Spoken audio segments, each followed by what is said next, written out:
For today's video, pakita ko lang kung paano ginawa ang nachos salad. Yun sinatawag na trending ngayon na nachos salad.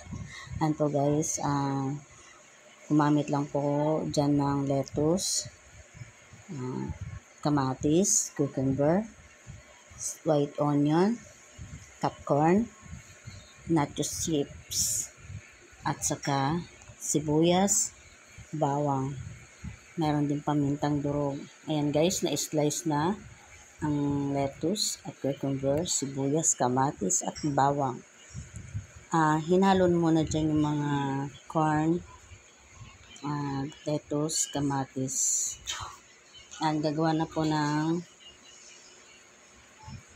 sauce ng salad. Bawang, tsaka lemon juice or calamansi. Bigyan din ng paminta at mayonnaise. Mayroon din yung asin at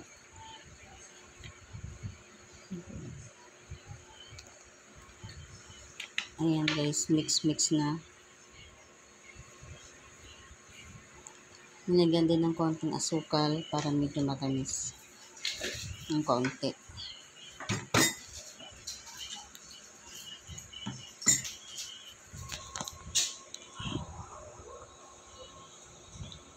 Ayan guys, ilalagay na sa mga pinagsama-samang mga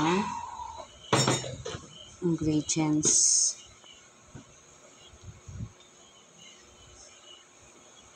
And then, mix na guys.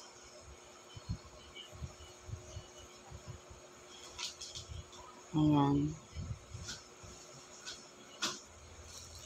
Ganyan lang po guys ang paggawa ng nachos salad.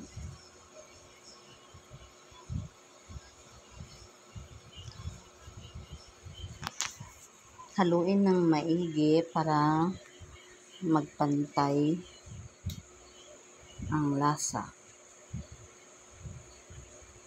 Para lahat malagyan ng sauce.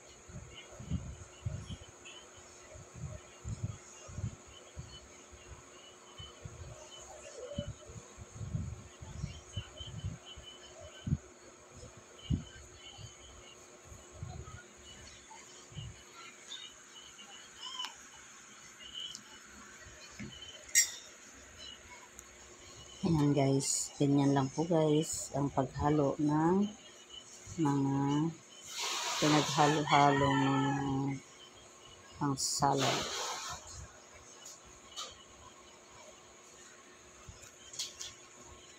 At ayan na po guys, titikman na. Yan po ang nachos.